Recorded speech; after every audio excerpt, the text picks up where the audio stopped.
എൻ്റെ ബൈക്കിൻ്റെ chain socket മാറ്റാനായി. കുറേ ദിവസമായി സൗണ്ട് കേൾക്കാൻ തുടങ്ങിയിട്ട്.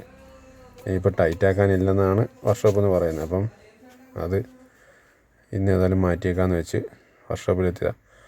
മാലത്തുള്ള മനുവിൻ്റെ വർക്ക്ഷോപ്പിലാണ് ഞാൻ പോയത്. മനു എല്ലാം അഴിക്കാൻ തുടങ്ങി. വീലഴിച്ച് മാറ്റിയാലേ നമുക്ക് ചെയിൻ ഊരി ഇതെല്ലാം മാറ്റാൻ പറ്റുള്ളൂ. അപ്പോൾ അഴിച്ചു കഴിഞ്ഞപ്പോഴാണ് അറിയുന്നത് അതിൻ്റെ ഉള്ളിൽ റബ്ബർ പോയിട്ടുണ്ട്. കൂടാതെ ലൈനർ കുറച്ചുണ്ട്, എന്നാലും അതും കൂടെ മാറ്റിയേക്കാം എന്ന് വെച്ചു.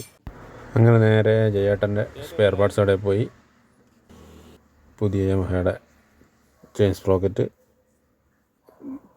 ബ്രേക്ക് ലൈനർ എല്ലാം മേടിച്ച് അങ്ങനെ മനു എല്ലാം വൃത്തിയാക്കി പുതിയ സോക്കറ്റ് ഇടാനുള്ള പരിപാടി കേട്ടോ.